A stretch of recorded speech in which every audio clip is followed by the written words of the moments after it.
মানুষের পেটের মধ্যে খিদা লাগে, খাওয়া দরকার। মানুষের বুকের মধ্যে খিদা লাগে, নামাজ দরকার, তিলাওয়াত দরকার, জিকির দরকার, মা বাবার খেদমত দরকার, মুরব্বীদের সম্মান দরকার, এবং এলাকার মানুষ গরিব গুরাবাদের সহযোগিতা দরকার। আপনি এই কাজগুলো যদি না করেন তো সিনার খাদ্য, সিনার ক্ষুধা মিটবে? তো সিনারও ক্ষুধা লাগে, মানে কলব, রু, বাতেন, এটারও ক্ষুধা লাগে যেভাবে পেটের ক্ষুধা লাগে। আমরা এখন মরে যাচ্ছি পেটের ক্ষুধা নিবারণ করতে। মসজিদ থেকে আপনি সকালবেলার পড়া বন্ধ করে দিয়েছেন, আমি কোরআন শরীফের তিলাওয়াত বন্ধ করে দিয়েছি। আমাদেরকে শেখানো হয়েছে কোরআনে পাকের তিলাওয়াত না করলে পরকালে মুসিবত হবে। পরকাল তো পরে আসবে, দুনিয়াতে আপনি শান্তি পাবেন না। কেন? কারণ সিনার যদি ক্ষুধা না থাকতো আমার আল্লাহ এখানে নবী পাঠাইতেন না। কেন? কারণ কদুর বীজ কিভাবে লাগাবো সেটার জন্য নবীর দরকার আছে। কদুর আমাকে কি আমার নবী শিখাইতে আসবেন যে কদু এমনি লাগাইতে হয়? আমার নবী তো কদুর বীজ শিখানোর জন্য আসে নাই। আমার নবী এসেছেন আপনার সিনার ক্ষুধা নিবারণ করতে, সিনার ক্ষুধা নিবারণ করতে, এবং কবরের জীবনকে আলোকময় করতে, পরকালের জীবনকে শান্তির করতে। এই কারণে আল্লাহ অসংখ্য নবী রাসূল পাঠিয়েছেন। কিন্তু আমরা নবী রাসূলের ওই তালিমাতকে একবারে রুমের ভিতরে ঢুকাই তালা মেরে দিয়েছি। আমাদেরকে বোঝানো হয়েছে এখানে শুধু টাকা লাগে। এখন আপনার টাকা আপনাকে শান্তি দিচ্ছে? আমরা পাগল হয়ে যাচ্ছি না? সম্মানিত উপস্থিতি, মানুষের পেটের যেমন খিদা, মানুষের বুকের খিদা, চোখের খিদা, ব্রেইনেরও খিদা আছে। আপনি চোখ যদি সারাদিন মোবাইলের ভিতরে ঢুকে থাকেন বেটা, তো আপনার চোখ একদিন, 2 দিন, 3 দিন, 1 বছর, 2 বছর, 3 বছর পরে আপনার চোখ রেগে যাবে। কি হবে? রেগে যাবে, রিয়াক্ট করা শুরু করবে। আপনার পেট, আজকে আমাদের বাচ্চারা দুনিয়ার লোহা খেয়ে লোহা হজম করতেছে। আপনি পারতেছেন? আমি পারতেছি? আমি ইফতার করার পরে গ্যাস্ট্রিকের ওষুধ বাদে আমি তারাবিতে যেতে পারতেছি? পারতেছি না। কেন? কারণ বাচ্চাদের পেট এখনো বাচ্চা, হজম করে নিচ্ছে। বাচ্চা মানুষ পেটও চিন্তা করতেছে, বাচ্চা মানুষ দুরুগুই যা আইন হজম করিল। এখন বাচ্চার পেটে হজম করে, আমার পেট কিন্তু রেগে গেছে। আর কত দিবি বেটা? আমি তেল পছন্দ করি না, তেল দিবি না ভিতরে। আমি এই ভাজা পোড়া পছন্দ করি না, ভাজা পোড়া দিবি না ভিতরে। তেল পেট বলতেছে দিস না, আপনি দিয়ে দিছেন। পেটের মাথা খারাপ হয়ে গেছে না? তো পেটের মাথা খারাপ হইলে কি আপনাকে মাথায় বাঁশ দিয়ে বাড়ি দেবে? সবাই বাঁশ দিয়ে বাড়ি দেয় না। এক একজনের আন্দোলনের নিয়ম এক এক রকম। আপনারা বুঝতে পেরেছেন? পেট আন্দোলনে নেমেছে, পেটের মাথা খারাপ করে দিয়েছি। যে মাথা খারাপ করে দিয়েছি, গ্যাস জমে গেছে। পেটের খাওয়া হজম হয় না, গ্যাস জমে গেছে।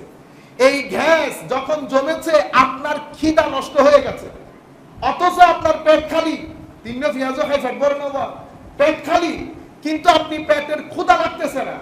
ক্ষুধা না লাগার কারণে আপনি খাদ্য খাইতেছেন না। এদিকে আপনার সুগার লেভেল নিচে নেমে গেছে। এবং হয়তো আর ফেটের নিতে বুক না লাগি নাই, খানা একদিন হরে দিন, তো খানা হরে দিন ফেটের বুক খিদা লাগে নাই কেন? কারণ হচ্ছে ওর পেটের মাথা খারাপ করে দিছে। কেন মাথা খারাপ করে দিছেন? কারণ পেট পছন্দ করে না এমন জিনিস পেটের ভিতরে দিছেন। কি দিছেন? এই যে সমস্ত জিনিস আমরা খাই দোকানে ঘাটে, এর পরবর্তীতে পেটের খিদা নিবারণ বন্ধ, খিদা নাই, অথচ পেটের ভিতরে খিদা আছে। কিন্তু পেট আপনাকে বলতেছে খিদা নাই। সমস্ত জায়গায় গ্যাস জমে গেছে। এক পর্যায়ে গ্যাসের 3টা পর্যায় থাকে। প্রথম পর্যায় হাঁটলে টাটলে পানি টানি খাইয়া দই টই খেয়ে কোন রকম শান্তি হয়। দ্বিতীয় পর্যায় আপনার ওষুধ লাগে, ডেইলি 2টা ওষুধ খাইতে হয়। তৃতীয় পর্যায় আপনাকে অপারেশনে যেতে হয়। শেষ পর্যন্ত আপনাকে স্ট্রোকের পর্যায়ে নিয়ে যায় এই গ্যাস। পেটের যেমন গ্যাস্ট্রিক হয়, আমার এটারও গ্যাস্ট্রিক হয়, কলবেরও গ্যাস্ট্রিক আছে। পেট যেমন পেটের অপছন্দনীয় জিনিস দেওয়ার কারণে পেট রেগে যায়, কলবের অপছন্দনীয় জিনিস যখন ডালতে থাকবেন তো কলব রেগে যাবে না? তো রু, মন, এখন আপনারা কি বলেন? মনে শান্তি নাই। অমন শান্তি নাই কেন? তো অশান্তির জিনিস দিতে দিতে মনের মাথা খারাপ করে দিছি। এখন মনের শান্তি কোথায়? আপনি যতক্ষণ তিলাওয়াতে কোরআন না করবেন মন শান্তি পাবে না। যতক্ষণ আল্লাহর ঘর মসজিদের মধ্যে এসে নামাজ না পড়বেন, সিজদার মধ্যে লুটে পড়ে সুবহান রাব্বিয়াল আলা না পড়বেন, রুকুর মধ্যে গিয়ে সুবহান রাব্বিয়াল আযীম না পড়বেন, লা ইলাহা ইল্লাল্লাহর লাগাবেন, দরুদে পাকের বাড়ি না লাগাবেন, ততক্ষণ পর্যন্ত আপনার রূহ শান্তি পাবে না। এরপরে আপনি অশান্তির জিনিস ঢেলেছেন, একে তো শান্তির জিনিস দেন নাই, এরপরে ঢেলেছেন অশান্তির জিনিস। কোনটা দিয়েছেন? ঘর থেকে বের হয়েছি, 10 জনকে গালি দিয়েছি। আমি আমার 800 স্কোয়ার ফিটের জায়গা, 1 ঘন্টা জায়গা আমি আইল কেটে কেটে 1.5 ঘন্টা বানিয়েছি। 2, 3 নাম্বার, এই পুকুর ঘাটে বসে অমুক বাড়ির অমুক মেয়ের অমুক ছেলের দুনিয়ার কিস্তা কাহিনী বলেছি। এগুলো একটাও আপনার রূপ পছন্দ করে না, আপনি দিয়েছেন। আমি বোনের সম্পদ দেই নাই, হয়েছে। জুলুম করেছি, হয়েছে। মানুষকে দেখানোর জন্য, মানুষের টাকা খেয়েছি, মানুষকে দেখানোর জন্য দান করেছি। সব কিছু একটাও রূপ পছন্দ করে না। রূহ দিয়েছেন, এরপরে রূর মাথা খারাপ হয়েছে, কলবের মাথা খারাপ হয়েছে, ভিতরের জগতের মাথা খারাপ হয়েছে। পেটের মাথা খারাপ যেমন আপনাকে অপারেশন পর্যন্ত নিয়ে গেছে, রূহের মাথা যখন খারাপ হয়, রূর আন্দোলনের ধরন পেটের আন্দোলনের ধরনের চেয়ে ভিন্ন। রূহ কি করে? এরপরে রূর ভিতরে যখন শান্তি খতম হয়, রূহ হতাশ হয়। এরপরে যদি আপনি কোটি টাকা রূহের ভিতরে ঢেলে দেন, গাড়ি বাড়ি রূহের ভিতরে ঢেলে দেন, আর রূহ আপনাকে শান্তি দেবে না। আপনি পৃথিবীর যেই কোনায় যাবেন, আপনি শান্তি পাবেন না, অশান্তি অশান্তি অশান্তি পুরো সমাজের মধ্যে নেমে আসবে অশান্তি। তখন আপনি কি বলবেন? তার ঠিয়ানো আসিল দিয়ে তেনা বেলা আসিল, এত টিয়া, এত পয়সা, এত কিছু, ডাক্তার বৈদ্য কোন রইলে তো শান্তি না হয়। আপনি শান্তির আসল জায়গা নষ্ট করে দিয়েছেন। এখন এই অশান্তি নিয়ে আপনি যদি কাবা শরীফের গিলাফ ধরে লটকেও থাকেন, শান্তি আসবে না। আপনি যদি আমার নবী মদিনা শরীফের গলি ধরে লটকে থাকেন, শান্তি আসবে না। কেন? কারণ আমার নবী নারাজ হয়ে গেছে। আগে নবীকে রাজি করেন, আগে আল্লাহকে রাজি করেন। আমি আগে তওবার নামাজ পড়ি, আল্লাহ আমার উপর নারাজ হয়ে গেছেন। আমি ঘর থেকে শুরু করে পরিবার, সমাজ, সব জায়গায় জুলুম করে আল্লাহকে নারাজ করে ফেলেছি। আমরা মসজিদের প্রথম, আমার নবী সাল্লাল্লাহু আলাইহি ওয়াসাল্লাম, মুসলিম শরীফের রাওয়ায়াত, এক ব্যক্তি আল্লাহর দরবারে হাত উঠিয়েছে, বুকের মধ্যে বালি, আল্লাহ আল্লাহ বলে ডাকছে। আমার নবী ইরশাদ করছেন, তোমার লেবাস মালবাসুকা হারাম, তোমার লেবাস হারামের, তোমার খাওয়া দাওয়া হারামের, তোমার পানি পান করতেছো এটা হারামের। আর না ইস্তাজাবু লাক, আল্লাহ তোমার ডাকে কিভাবে সাড়া দেয়? তাইলে এখন কি বুঝলাম হাদিসের আলোকে? আমার আল্লাহ সাড়া দেওয়ার একটা গ্রামার আছে, সেই গ্রামার বাদ দিলে আল্লাহর আওয়াজ করে, উদউনি আস্তাজিব লাকুম, আমাকে ডাক দাও, আমি তোমার ডাকে সাড়া দেব। আমার ভাইয়েরা বলে না ওসিলার দরকার নাই, আমার আল্লাহ বলেছেন ডাক দিতে সাড়া দেবেন। তো আল্লাহকে পুরো বাংলাদেশের মানুষ ডাকছে, বৃষ্টি পড়তেছে। আমরা যখন ছোট ছিলাম, উলামা মুহাদ্দিসিনদেরকে নামাজ পড়তে হয় নাই, এলাকার মুরব্বি সিজদায় দাঁড়ালে সিজদা থেকে উঠার আগে আল্লাহ বৃষ্টি দিয়েছেন, দেন নাই? আজকে আমরা নামাজ পড়তেছি, পুরো বাংলাদেশ নামাজ পড়তেছে, বৃষ্টি নাই। কেন? কারণ লেবাস হারামের, পানি হারামের, আমার সামগ্রিক জিনিস হারাম মণ্ডিত হয়ে গেছে। আমি মানুষের সাথে হিংসা, বিদ্বেষ, অহংকার, সামগ্রিকভাবে ফিতনা ফাসাদের বাজার গরম করেছি। আমরা মনে করেছিলাম শান্তি বোধহয়, আমি যেখান থেকে শান্তি মনে করছি, আল্লাহ সেই জায়গার মধ্যে শান্তি রাখেন নাই। মনে রাখবেন, টাকা পয়সা আমার দরকার, কিন্তু শুধু টাকা পয়সা দরকার নাই। আপনি এখন টাকা পয়সা দরকারকে কি করে ফেলছেন? শুধু টাকা পয়সা দরকার, সেরকম না। আজকে বাসায় গিয়ে চিন্তা করবেন, ব্রেইনের খাদ্য ব্রেইনকে দেবেন। যতক্ষণ পর্যন্ত আপনার ভিতরে চিন্তা থাকবে না, ব্রেইন নিয়ে চিন্তা করবেন না, কি নিয়ে চিন্তা করবেন? আমি যখন বসবো এখানে, আমি কবরস্থানের মধ্যে যদি তাকাই, তো আমাকে চিন্তা করতে হবে না, হায় এতগুলা মানুষ কোথায় চলে গেল, এতগুলো মানুষ, উঠতাম বসতাম খাইতাম, একটা মানুষ নাই। এক হাত মাটির গভীরে কি হচ্ছে এখানে? আমার নবী কি বলেছেন? আমরা তো দেখতেছি শুনশান নীরবতা, কিন্তু আমার নবীর হাদিস অনুযায়ী এখানে তো নীরবতা নাই।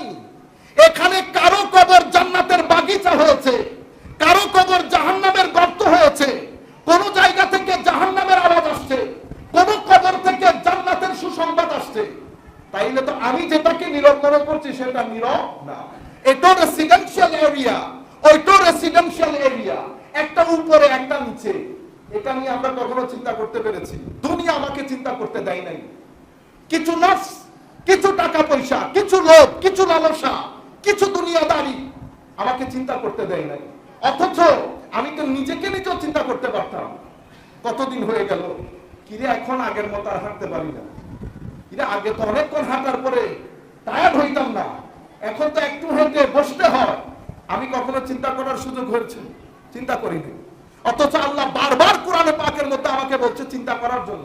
চিন্তাশীলদের জন্য নিদর্শন, চিন্তাশীলদের জন্য হেদায়েত, চিন্তাশীলদের জন্য আমি আয়াত। আল্লাহ চিন্তাশীলদেরকে এত টাকা ডাকলেন, কিন্তু আমার জীবনে কোনো চিন্তা, আমি কখনো চিন্তা করার সুযোগই পাই নাই। যখন ব্রেইন দিয়ে আপনি চিন্তা করা বন্ধ করবেন, তো ব্রেইনের খাদ্য নষ্ট হয়ে গেছে। ব্রেইন রিঅ্যাক্ট করে, ব্রেইনও ব্রেইনের মতো করে রিঅ্যাক্ট করবে। আপনার চোখ, এই চোখ সবুজ দেখতে পছন্দ করে। চোখের দুই ধরনের জিনিস দরকার। একটার মাধ্যমে চোখের ভিতরে নূর ঢুকে, আরেকটার মাধ্যমে চোখের ভিতরে শেফা ঢুকে। নূর ঢুকার জন্য মা বাপ দেখতে হয়, বড় মুরব্বী দেখতে হয়, আলেম উলামা দেখতে হয়, মাজারাত দেখতে হয়, কোরআনে পাক দেখতে হয়, খানেকা দেখতে হয়। আপনি এগুলো যখন দেখা ছেড়ে দেবেন, তো চোখের ভিতরে নূর আসবে না। এরপরে আপনি যখন চোখ দিয়ে গ্রিনারি দেখা বন্ধ করে দেবেন, সবুজ, আপনার চোখের অটোমেটিক্যালি শক্তি ক্ষয় হবে। যেটা 3 মাস পরে হওয়ার কথা, সেটা 3 মাস আগে হয়ে যাবে। এখন আমরা কি করছি দেখেন, এই যে মোবাইলটা নিলাম, সকাল সন্ধ্যা রাত দিন, ধরেন আমি ঢাকা যাচ্ছি, পুরো বাস ট্রেনের মধ্যে আমি মোবাইল থেকে দৃষ্টি সরাইনি। মনে রাখবেন, চোখের প্রটেস্ট, চোখ একদিনে আপনাকে প্রতিবাদ করবে না। চোখের ধৈর্য আছে, ধৈর্য আমাদের নাই। আল্লাহ আমাদের প্রত্যেক অঙ্গ প্রত্যঙ্গকে ধৈর্য দিয়েছেন। চোখ ধৈর্য ধরে, সুযোগ দেয় আমাকে, সুযোগ দেয় আমাকে, সুযোগ দেয় আমাকে। কিন্তু আমি যদি এটা পরিবর্তন না করি, বছর 3 বছরের মধ্যে, আমি আমার ছেলেদেরকে বলছি, বছর 3 বছরের মধ্যে আপনি দেখবেন চোখের বিভিন্ন জটিলতার দেখা দেবে। আপনি চক্ষু বিশেষজ্ঞকে গিয়ে জিজ্ঞেস করেন, স্যার বর্তমান সময়ের চোখ আজ থেকে 10 বছর আগের চোখ কোনো ফারাক আছে কিনা? উনি আপনাকে বলবেন, কি আশ্চর্যজনক কথা। এই ইতিহাস বলা, এই সংবাদ আপনাকে দেওয়ার কেউ নাই। কারণ আপনি মেসি দেখবেন, আপনি ক্রিকেট নিয়ে মশগুল থাকবেন। এটা দুনিয়া, এখানে কিছু ব্যবসায়ী আপনার জিন্দেগির কবর হাসর বরবাদ করে দিচ্ছে তাদের পকেটের কারণে। আপনারা বুঝতে পেরেছেন? আপনাদেরকে ক্রিকেটে লাগিয়ে দিয়েছে। আমি ক্রিকেট না দেখতে বলতেছি না, আমিও দেখি, কিন্তু এটা একটা সীমার মধ্যে। এক ব্যক্তি ওখানে টাকা পয়সা ইনকাম করতেছে, আপনি কেন আপনার সময় কিল করতেছেন? 1 ওভার দেখেন, 5 ওভার দেখেন, ঘন্টার পর ঘন্টা, দিনের পর দিন, সপ্তাহের পর সপ্তাহ, এটা যায় না এটা আসে, এটা যায় না এটা আসে। এটা ইউরোপিয়ান খেল। ইউরোপিয়ানরাও ইউরোপের ছেলেদেরকে ব্যস্ত রাখার জন্য ফুটবল, কি জিনিস? ফুটবল ঘৃণা লাগে। একটা ফুটবল প্লেয়ারের বেতন বলে সপ্তাহে, আবার আমরা হাসি খুব আনন্দ করে বলি, থুতু ছিটাইতে ইচ্ছা করে। আমার এখনো মনে পড়ে, আমি আমার প্রফেসরকে বলেছিলাম যে যদি আমি পারতাম সরকারের মুখে থুতু ছিটাইতাম। যেই জাতি, আমরা তাদেরকে বলি সভ্য জাতি, যেই জাতি অক্সফোর্ডের প্রফেসরের চেয়ে ফুটবলে লাথি মারা একটা ফুটবল প্লেয়ারকে বেতন বেশি দেয়, সেই জাতি আবার সভ্যতার দাবি করে। আপনারা বুঝতে পেরেছেন? আমি জানি না কথাগুলো আপনার কেমন লাগতেছে, কিন্তু এটাই কথা। সম্মানিত উপস্থিতি, আমি বলছি না বন্ধ করে দেন, কেন বন্ধ করবেন? খেলেন, কিন্তু একটা নীতিতে। আপনি সপ্তাহে 303 লাখ পাউন্ড যদি একজন ফুটবল প্লেয়ার বেতন পান, আর একজন অক্সফোর্ডের প্রফেসর, তাকে আপনি পুরো বছরে মিলে 3 লাখ পাউন্ড দেন না। আপনি বলেন তো, একটা জাতির সভ্যতার পেছনে কন্ট্রিবিউশন কার বেশি? আপনারা বুঝতে পেরেছেন? একই ঘটনা আমরা বাংলাদেশেও করেছি। সভ্যতার জন্য একটা জাতির চট্টগ্রাম বিশ্ববিদ্যালয় যেমন দরকার, মসজিদের খতিব ঠিক তেমন দরকার। আপনারা বুঝতে পেরেছেন? আমরা বলি কি, খতিব কি হয়? ও মারে খতিব হুজুর, খতিবটা নাই সমাজ বরবাদ করে দিতে। আপনি বুঝতে পারতেছেন না? 3 মাসের জন্য, 5 মাসের জন্য আপনি খতিব মাহফিল, মসজিদ আপনি বন্ধ রাখেন, তারপরে জাতির অবস্থা দেখবেন। আপনি কোটি কোটি পাউন্ড জাতির জন্য খরচ করতে হবে, জাতিকে ডিপ্রেশন থেকে বাঁচানোর জন্য, মানসিক রোগ থেকে বাঁচানোর জন্য। এই মানসিক রোগগুলা জাতির কাছে এসে পৌঁছায় না। জুমার খুতবার মধ্যে খতিব খুতবা দিচ্ছে, আপনারা একজন আরেকজনের সাথে আমরা বসছি না। আমার কাছে চার্জ না থাকলেও আমার ভাইয়ের কাছে তো চার্জ আছে, আমার মার কাছে চার্জ আছে, আমার বাবার কাছে। আমি যখন মায়ের পাশে বসছি নাস্তা করার জন্য, আমার এখানে ভিতরে চার্জ না থাকলেও মায়ের চার্জ আমি চার্জ হয়ে গেছি, বাবার চার্জে চার্জ হয়ে গেছে। এই কারণে আমার নবী ভালো মানুষের সাথে থাকতে বলেছেন। কেন? কারণ এই পৃথিবীর মধ্যে, এখানে আপনারা শিক্ষিত মানুষ বুঝার কথা, আমরা হচ্ছি এনার্জেটিক বিং, শক্তি, শক্তি নিয়ে চলাফেরা করি। তো পৃথিবীতে এখানে ভালো শক্তিও আছে, এখানে খারাপ শক্তিও আছে। এখন ভালো শক্তি আপনি কিভাবে অর্জন করবেন? ভালো শক্তি অর্জন করার জন্য আল্লাহ আপনাকে 5টা ইন্দ্রিয় দিয়েছে। ইন্দ্রিয়, সেন্স অফ পারসেপশন বলি, যেমন চোখ, যেমন নাক, মুখ, কান, হাত, জিহ্বা। এগুলোর মাধ্যমে আপনি যদি বলি কাকা আপনি জিহ্বা অনে জিহ্বাই লাগাইতে পারিবেন, আপনি হন চাই বুঝতেইবে মজাই না। পুরা পৃথিবীর মানুষ এক হয়ে গেল, হাত দিয়ে বলতে পারবেন। কিন্তু কি আজীব জিনিস, এমনি করে একটু লাগাইলেন, জিহ্বা আপনাকে বলে দিয়েছে লবণ বেশি না চিনি বেশি না স্বাদ বেশি। কি আজীব জিনিস। হাতের মধ্যে যদি আপনি সকলের হাত ডুবাইয়ে রাখেন, আপনি বুঝতে পারবেন না মজা হচ্ছে। আবার ধরেন এটা শক্ত না নরম, শক্ত না নরম। কান যদি লাগাই রাখেন, চোখ যদি লাগাই রাখেন, আপনি বুঝতে পারবেন হাত লাগাইতে হবে।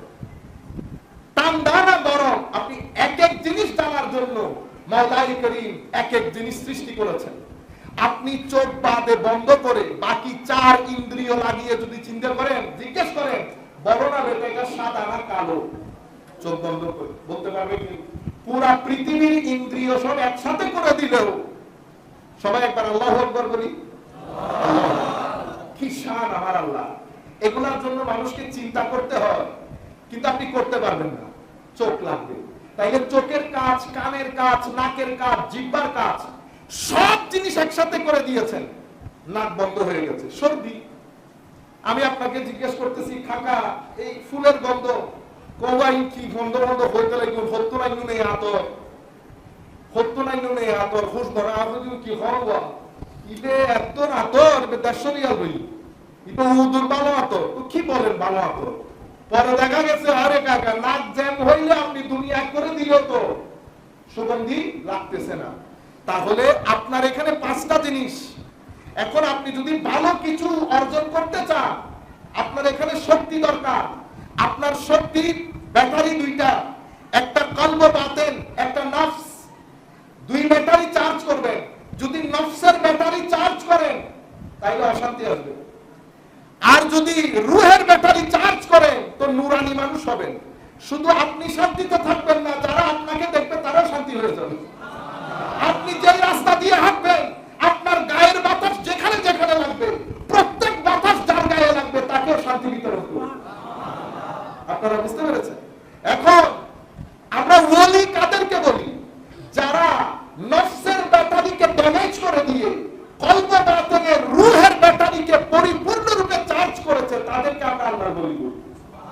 তারা এই চার্জ কিভাবে নিয়েছে? তাদের চোখ ভালো বাদে মন্দের দিকে দেয়, তাদের নাক ভালো জিনিস বাদে মন্দ জিনিসের শ্বাস সুগন্ধি নেয়, তাদের জবান থেকে ভালো বাদে মন্দ জিনিস কখনো বের হয় নাই। সকল ইন্দ্রিয় যখন ভালো কাজের পেছনে লেগেছে, এখানে নূর জ্বলতে জ্বলতে জ্বলতে পুরো ব্যাটারি চার্জ হয়ে নফস যখন খাদ্য পায় নাই, 1 দিন 2 দিন নফস আর নাড়াচাড়া করতে হবে। আপনারা রোজার মধ্যে আমার ভাইরা তাহাজ্জুদ পড়ে নাই, তাহাজ্জুদ করেছে 20 রাকাত তারাবি করেছে। আমাদের কিছু ভাই আছে না, ইতারাই 8 রাকাত এত শিকারাই তো মানুষ 20 রাকাত পড়ে নাই। আচ্ছা বলেন তো দেখি, 20 রাকাতকে যখন আপনি 8 রাকাতে পরিণত করতেছেন, তো কম করার কাজ তো শয়তানের। কার? শয়তানের। আপনি আবার ভুল বুঝবেন না, আমি কাউকে শয়তান করার জন্য বলতেছি না, আমি আপনাকে বোঝানোর জন্য বলতেছি। এখন আপনি যদি বলেন সেটার মধ্যে তো শরীয়ত নাই, কুল কায়নাতে 1300 বছরের মুসলমান সব জাহেল, শুধু আপনি বাদে। আপনারা বুঝতে পেরেছেন? না না, সেরকম না। আপনি যেই যুগকে জ্ঞানের যুগ বলতেছেন, আমার নবী সেই যুগকে জাহেলদের যুগ বলেছে। এখন আমি কার কথা শুনবো, আপনার কথা না নবীর কথা? আমার নবী বলছেন আল্লাহ জমিন থেকে জ্ঞান তুলে নেবেন। কিভাবে তুলে নেবেন? ব্যবসা করে মেরে। আমার আল্লাহ বলছেন না না, আমি আমি কেড়ে কেড়ে শিয়া থেকে কেড়ে কেড়ে এলম জমিন থেকে উঠাবো না, বড় আলেমকে ইন্তেকাল দিয়ে জমিন থেকে এলম তুলে নেব। বড় আলেমদেরকে ইন্তেকাল দিয়ে জমিন থেকে এলম তুলে নেব। হাশিমি সাহেব ইন্তেকাল করেছেন, আছে কোন হাশিমি? শেরে বাংলা আল্লামা আজিজুল হক আল কাদেরী রাহমাতুল্লাহি আলাইহি ইন্তেকাল করেছেন, আছে কোন জমিনের মধ্যে এরপরে জমিনকে আজিজের মতো আলেম দেখেছে? আল্লামা আজিজুল হক আল কাদেরীর মতো চ্যাম্পিয়ন আজিজুল হক বলি, কি বলি? চ্যাম্পিয়ন আজিজুল হক আল কাদেরী জাতির নায়কগুলোকে না চিনে আপনাদেরকে আলাদা রাস্তায় দিয়ে দিয়েছে। এরা হচ্ছে জাতির মডেল, এরা হচ্ছে জাতির সূর্য সন্তান, যারা জাতিকে সভ্যতার পথে চালিয়েছে। জাতি আল্লামা আজিজুল হক আল কাদেরী দেখেন নাই, জাতি হাশিমি সাহেব হুজুরের পরে দ্বিতীয় হাশিমি। কারণ হাশিমি সাহেব দুনিয়া থেকে চলে যাওয়া, জমিন থেকে এলম চলে যাওয়া। আল্লামা জালালউদ্দিন আল কাদেরী ওয়াইদুল হক নয়নি জমিন থেকে চলে যাওয়া, এলম চলে যাওয়া। সেটা শুধু আমাদের ঘরানার মধ্যে না, সব ঘরানার মধ্যে। বুঝতে পেরেছেন আপনারা? তো আমার নবী বলছেন এলম চলে যাবে। শেষ পর্যন্ত কি হবে? হাত্তা শেষ পর্যন্ত জমিনের মধ্যে কোনো আলেম থাকবে না। লা ইয়াবকা আলেমা, আলেম থাকবে না। কি হবে? তো মানুষ জাহেল মূর্খ এদেরকে আলেম মনে করবে, যেভাবে বর্তমানে মনে করা হয়। আলেম মনে করে কি করবে? তো তাদেরকে প্রশ্ন করবে শরীয়তে। তারা, আমার নবী বলছেন, তারা না জেনে এলম ছাড়া উত্তর দেবে। ফাআফতাউ বিগাইরি এলম ছাড়া, জানা ছাড়া ফতোয়া দিয়ে দেবে। এখন ফতোয়া নাই, তারা নবী কি বলছেন? ফাদাল্লু ওয়া আদাল্লু, নিজে পথভ্রষ্ট হবে, মানুষকেও পথভ্রষ্ট করবে। আপনারা বুঝতে পেরেছেন?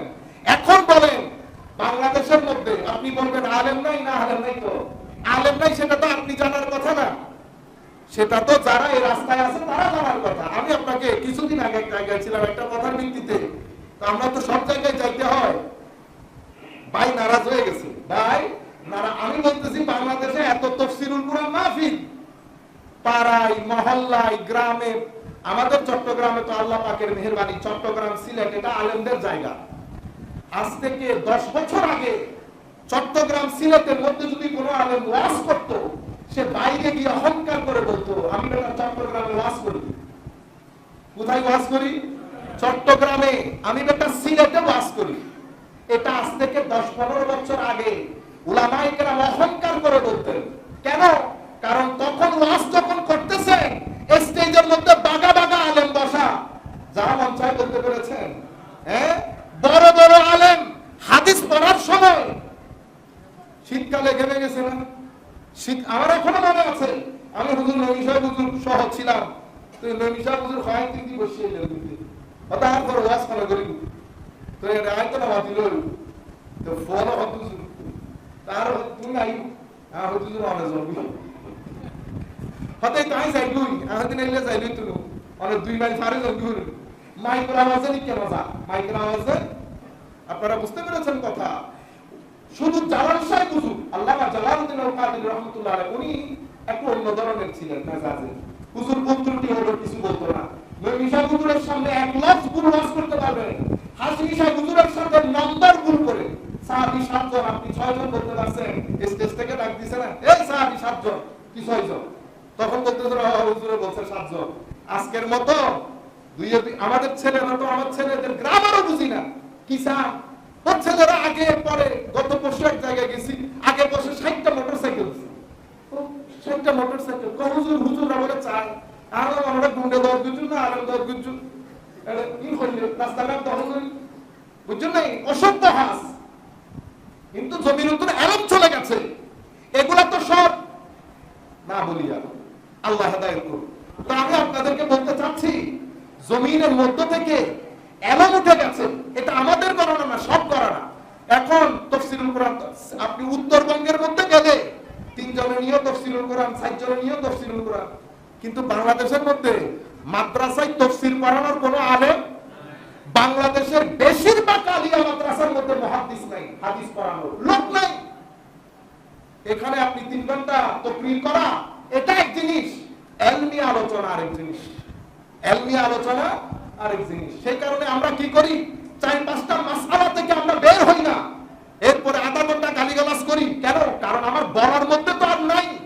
ডেইলি যদি আমি 3টা ওয়াজ করি তো মাসে 3 দিন 90 ওয়াজ, তো 90 ওয়াজের মধ্যে আমি কি 90 টপিকে কথা বলতে পারতেছি? গুড়ি ফিরি আই ওই 4 টপিক আর আর কিছু ফুয়াসা আছে, ইতারাও সাথে একখানা, ইতারারে নামাজের হাতা হই, ইতারা বসে যাবে, ইতারারে কোরআন শরীফ পড়ি জানো না, হয়তো না জানি, তো যিনি কোরআন শরীফ পড়ি না জানে ইবা আবার আশিকের রাসূল কেন হয়? আপনারা বুঝতে পেরেছেন? তো আমাদের ছেলেরা এগুলো শুনতে অভ্যস্ত না, এটা পছন্দ করে না। তারা চায় তাদের মন মতো করে গালাগালি, অমুক, ইতেল্লে হই, এগুলো না, অসভ্যতা। আপনারা বুঝতে পেরেছেন? আমরা আবার আগের জগতে ফেরত আসি, আবার আগের জায়গায় ফেরত আসি। আমি যে জায়গায় যে কথাগুলো বলতে চাচ্ছিলাম, পজিটিভ এনার্জি যখন আর্ন করেছেন চোখে মুখে হাত দিয়ে, বিশেষ করে চোখ আর মুখ, ভিতরে রূহ শক্তিশালী হয়ে গেছে। এই রূহ শক্তিশালী কেমনে হয়? তো হুজুর নফসকে দুর্বল কেমনে করে? আউলিয়ায়ে কেরাম বলতেছেন নফস দুর্বল করার সবচেয়ে বড় অস্ত্র হচ্ছে রোজা। কি? রোজা। আপনি রোজা থাকবেন, দুর্বল হয়ে যাবেন। এরে ধরার সিরিং মাছ যেমন ছাই দিয়ে ধরতে হয়, এই নফসকে কাবু করার সবচেয়ে উত্তম অস্ত্র রোজা। সেই কারণে রোজার দিনে দেখেন না, কোরআনের তিলাওয়াত, তাহাজ্জুদ, তারাবি সবকিছু করতেছি না। আমাদের ভাইদের 8 রাকাত 8 রাকাত 8 রাকাত তারাবি নাই, সামনে বলবে আরো কত কিছু নাই। তারপরে কিছুদিন পরে আপনাদেরকে বলবে কোরআন শরীফ ব্যাকুল নফজু, কিছু কোরআন শরীফের মধ্যে বহুত ভুল আছে, এই আমরা জীবনে চলে রেখো এই ঘটনায় বেগতিবিদের সাহায্য করতে আল্লাহ নগদ আল্লাহ রাব্বুল আলামিনের দরবারে ফরিয়াদ, আল্লাহ জাতি ওই ফিতনার মধ্যে না ফেলুক। কিন্তু আমাদের ভাইরা করবে। ভাইদের মাথার ভিতরে এত পরিমাণ, এতটুকু পরিমাণ গিলু নাই, এটা বোঝার জন্য কলেজ বিশ্ববিদ্যালয় করতে হয়। হাশমি সাহেবের মতো আলেম বলতেছে জায়েজ, আপনি যখন বলতেছেন না জায়েজ মানি।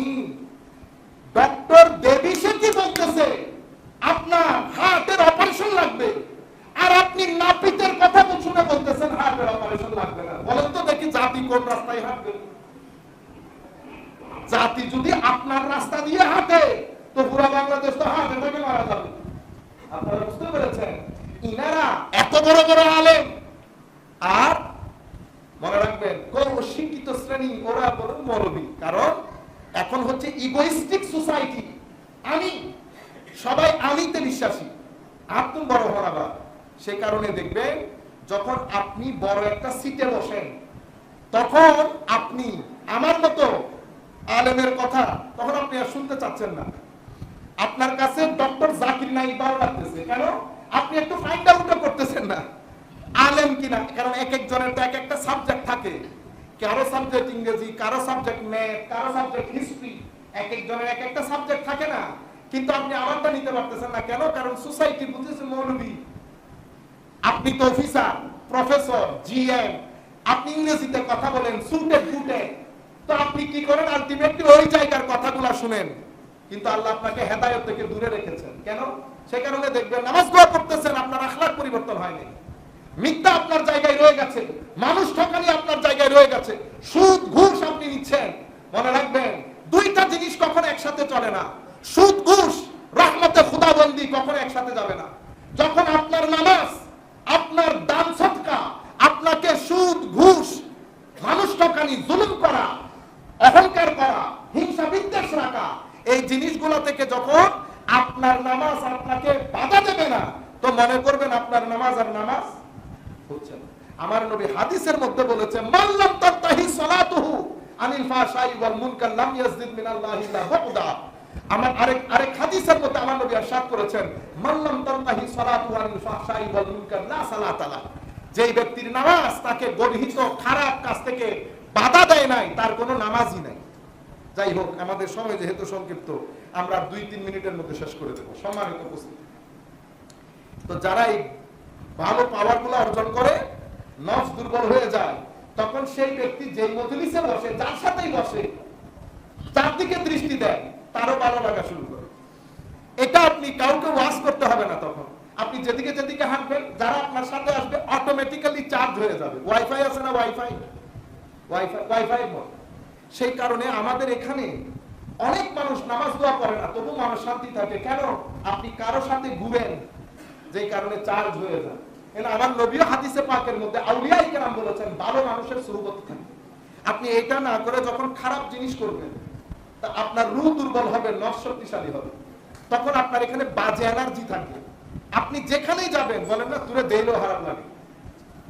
কি হয়? হতে পারে হতে মানুষের ভুল না পারে, হতে রুম ভিতর ঢুকে দেয়, মানে আর ফুরে রুম যেন আর তো ফুরে গাছ বাড়িয়ে। আসলে ঘটনা কি, যিনি ঢুকছেন তার এখানে ব্যাড এনার্জি বেশি, গীবতে, হারামখোরি, অশ্লীলতা। সে যখন যেখানে যেখানে হাঁটে, সেখানে সেখানে ব্যাড এনার্জি গুলা কি করে বাড়ে। ঠিক আমের মতো, এটা আমরা একটু বারুর উগ্র ফুসা ফুসাই বেরো, ওনারা একটু হঠাৎ আচ্ছা চাই ভালো গুণ হলো, তাই ওনারা ভালোই জানুন। আচ্ছা ফুসা আমি তার বড়দিন আরো দুপুরে ফুসাইনা হলে ঠিক সেরকম। আল্লাহ রাব্বুল আলামিন আমাদের হানি নাসির হোক। কথা যেখান থেকে শুরু করেছিলাম, আল্লাহ ধরতির মধ্যে কিছু কথা আছে সুন্নতেই ইলাহি। আপনি যদি সুন্নতের বাইরে যান, তাহলে আপনি এখানে ভুগতে হবে। আপনি অবশ্যই নূহ আলাইহিস সালামের নৌকার মধ্যে উঠতে হবে। যদি নূহ আলাইহিস সালামের নৌকায় না উঠেন, তো পানিতে ডুবতে হবে। তো নূহ আলাইহিস সালামের নৌকায় কিভাবে উঠবেন? তো নূহ আলাইহিস সালামকে রাজি করতে হবে। তো নূহ আলাইহিস সালামকে রাজি করার ধরন কি? চিন্তা জিনিস, আল্লাহর উপর ঈমান, আমল, আখলাক। ঈমান কি? আল্লাহর তাওহীদ, আমার নবীর রিসালাত। আর সাধারণ মানুষ যদি বুঝতে চায় ঈমান কি, আমার নবীকে বেধড়ক মহব্বত করা, এটার নাম ঈমান। যার মহব্বত যত বেশি, সে তত বড় মুমিন। এরপরে আমল বাদে জান্নাতে কেউ ঢুকতে পারবে না রহমতে খুদাবন্দি ছাড়া, আল্লাহর রহমত বাদ। আল্লাহ কখনো আপনার উপর দয়া করবে না যদি আমল না থাকে। আমি মনে করছি কি না লাগে, এগুলো না লাগলে সাহাবায়ে কেরাম তো প্রথমে ছেড়ে দিতে পারতেন না? সাহাবায়ে কেরাম আমল ছেড়ে জান্নাতে যদি কেউ যেতে পারতো, সেটা তো সাহাবায়ে কেরাম পারতেন। কেন? ওই নবীর সাথে বসা আমলের দরকার ছিল। কিন্তু তারা আমল বেশি করতেন, রাত জেগে ইবাদত করা, কারোর ভিতরে যদি অশান্তি থাকে, অনেকে মনের মধ্যে অশান্তি থাকে সামগ্রিকভাবে, আপনারা একটা টিপস নিতে পারেন। ভেরি সিম্পল হচ্ছে, পাঞ্জেখানা নামাজ ছেড়ে দিলে অশান্তি থাকবে। চেষ্টা করবেন কোরআনের তিলাওয়াত করতে।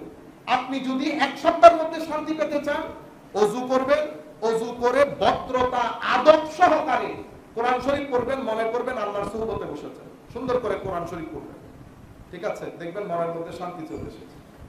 ওযুর হালতে থাকবেন, নামাজ পড়বেন, কোরআন শরীফ পড়বেন, দরুদ শরীফ পড়বেন। আপনার আর কোনো ওষুধ খাইতে হবে না, অটোমেটিক্যালি মনের ভিতরে শান্তি আসবে। তাহলে একটা আছে ঈমান, একটা আমল, একটা আখলাক, ভদ্রতা, আমার সাথে মানুষের সম্পর্ক। একটা গুনাহ আমি নিজের উপর নিজে করি, সেটা আল্লাহ ক্ষমা করে দেবে। আর একটা গুনাহ মানুষ সাথে সাথে সম্পৃক্ত, জুলুম করা, মানুষের টাকা খেয়ে ফেলা, মানুষকে কষ্ট দেওয়া, মানুষকে গীবত করা। আপনি জিন্দেগিতে শান্তি পাবেন না, না দুনিয়াতে, না কবরে, না হাসরে। যার দুনিয়ার জীবন সুন্দর না, তার কবরের জীবন সুন্দর হবে? এটা কখন হতে পারে? সুতরাং ছেলেদেরকে বলছি, আমাদের এখানে বর্তমানে স্বাভাবিকভাবে দেখতেছেন না, দিনে দিনে 2 দিনে পয়সা লয়ে যাবে, 2 দিনে পয়সা লো। হুজুর ফুয়া ব্যবসা করে, হয়তো গাড়ি কিনে ফেলি না। যেই ফুয়া 2-3 মাসের ভিতর গাড়ি কিনে গেল, ব্যবসা না, চুরি করে দেখে পকেট খাটে। ব্যবসা আমার নবীর সুন্নাত, টাকা আসতেও খবর হবে, যাইতেও খবর হবে। আপনারা বুঝতে পেরেছেন? সুতরাং হালালের প্রতি ছেলেদেরকে বলতেছি, খবরদার, জীবনে অনেক সুযোগ আসবে বেটা। জিন্দেগির মধ্যে ভুল করে হলেও হারামের টাকা পকেটে ঢুকাবেন না। আমার নবীর নিষেধ। কেন নিষেধ করেছেন ইয়া রাসূলুল্লাহ? তো বেটা, হারামের টাকা পকেটে যদি ঢুকাস, এটা নিয়ে যদি ঘরে ঢুকিস, প্রথমে তোর মানসিক শান্তি নষ্ট হবে, শারীরিক শান্তি নষ্ট হবে, পারিবারিক শান্তি নষ্ট হবে, পাগল হয়ে যাবে। সুতরাং হারামের টাকা দুনিয়া উল্টে গেলেও পকেটে ঢুকাবেন না। হালালের 1 টাকা 1 লক্ষ টাকার বরকত দেবে। আমরা যে আন্দাজে বাংলাদেশের পাগলাগুড়া ছুটেছি, এটা আমাদেরকে দুরবস্থার মধ্যে ফেলে দেবে। আমাদের টাকা পয়সা ধন দৌলত আমাদেরকে শান্তি দিতে পারবে না। আসেন আমার নবী যে পথে বলেছে সেই পথে চলি। আপনারা যারা, আমরা যারা আমাদের বয়সে আছি, আসেন আমরা আমাদের ভিতরে একটা পরিবর্তন আনি, পজিটিভ পরিবর্তন। বাংলাদেশ সোনার দেশ থাকবে, কিন্তু আমাদের কৃতকর্ম এই দেশকে ফাসাদের দেশে পরিণত করবে, যেটা আমরা করছি। সমস্ত জায়গায় বসে মানুষ ঠকা, ব্যবসায়ী বসেছি, হোটেল দিয়েছি, ট্যালিন দি ফরটাইন 22 দে ডিজেল লোন পর্যন্ত। এরপরে আপনি হত হুজুর মিলাদুন নবীর সাদা বেশি হলে দে কত অমুক সদর মিলাদুন নবী ন অনে যদি বাইতুল্লাহ বাঙ্গি এনে বাইতুল্লাহ বাঁধি দাও, লাভ নাই। কেন? মানুষ ঠকালে আল্লাহ দেখবেন আপনার দিকে। আর আপনি এগুলা ঠিক রেখে লাখ গুণা যদি করেন, আপনি ভরসা রাখতে পারবেন আমার আল্লাহ মাফ করে দেবে, আমার আল্লাহ মাফ করে দেবে। আল্লাহ রাব্বুল আলামিন আমাদের হামিয়া নাসির হোক।